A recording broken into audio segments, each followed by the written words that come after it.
আসসালামু আলাইকুম। শুভ সকাল ও আন্তরিক শুভেচ্ছা। মাননীয় ডিআরইউ নেতৃবৃন্দ, শ্রদ্ধেয় সিনিয়র সাংবাদিকবৃন্দ, প্রিয় সহকর্মী ও বন্ধুগণ, আজ আপনাদের সামনে কথা বলার সুযোগ পাওয়াটা আমার জন্য সত্যিই সম্মানের। আমি দীর্ঘদিন ধরে যুক্তরাষ্ট্রে বসবাস করছি, বিশেষ করে সিয়াটলের মতো একটি গ্লোবাল টেক হাবে, যেখানে প্রতিদিন প্রযুক্তি, মিডিয়া ও সাংবাদিকতার ভবিষ্যৎ লিখিত হচ্ছে।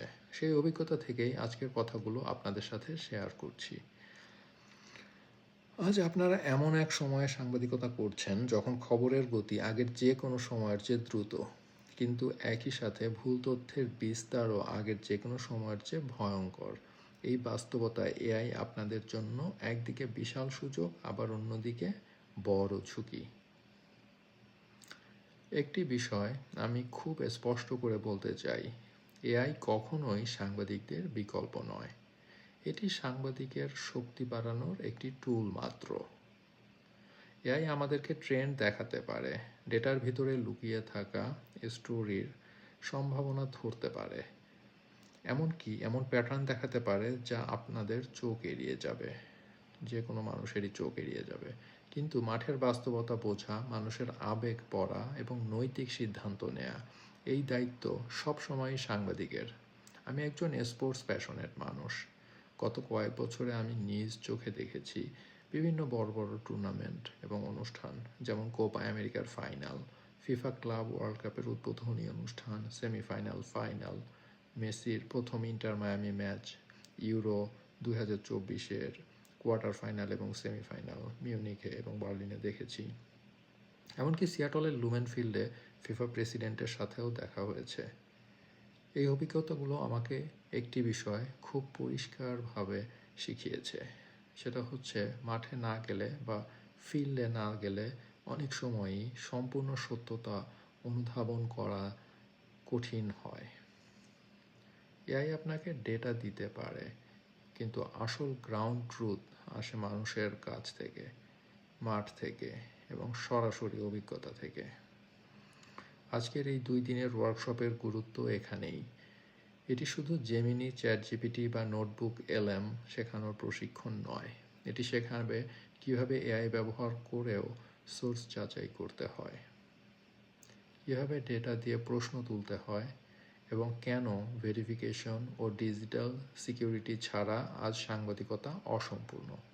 আজ সাংবাদিকতার সবচেয়ে বড় সংকট প্রযুক্তি নয়, সবচেয়ে বড় সংকট হলো বিশ্বাসযোগ্যতা। একটি ভুল তথ্য, একটি যাচাইহীন এআই জেনারেটেড লাইন বা একটি বিভ্রান্তিকর শিরোনাম এক মুহূর্তেই একজন সাংবাদিকের, এমনকি একটি পুরো মিডিয়া হাউসের বিশ্বাস নষ্ট করে দিতে পারে।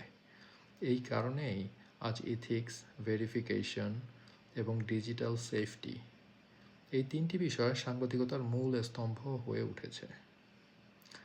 গেমপ্লিফাই কেন এই উদ্যোগে যুক্ত হয়েছে সে কথাও সংক্ষেপে বলতে চাই। গেমপ্লিফাই শুধু একটি প্ল্যাটফর্ম নয়, এটি একটি ধারণা যেখানে স্পোর্টস, ডেটা, এআই এবং এথিক্যাল জার্নালিজম একসাথে কাজ করে। আমরা বিশ্বাস করি স্পোর্টস সাংবাদিকতা তরুণদের জন্য একটি সুস্থ, বুদ্ধিবৃত্তিক এবং ইতিবাচক জগৎ তৈরি করতে পারে, যা জুয়া বা বিভ্রান্তিকর বিভিন্ন নেশা বা অ্যাডিকশন থেকে তাদেরকে দূরে রাখবে। আমরা চাই বাংলাদেশের সাংবাদিকরা শুধু দেশীয় পরিসরে সীমাবদ্ধ না থাকুক, বরং বিশ্বমানের ডিজিটাল সাংবাদিকতার অংশ হয়ে উঠুক।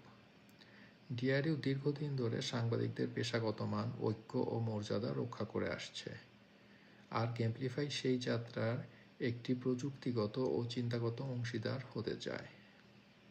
শেষে একটি কথাই বলতে চাই, এআই আপনাকে ছোট করতে আসেনি, এআই আপনাকে আরও শক্তিশালী করতে এসেছে, যদি আপনি তাকে নিয়ন্ত্রণ করেন আর সে আপনাকে নিয়ন্ত্রণ না করে।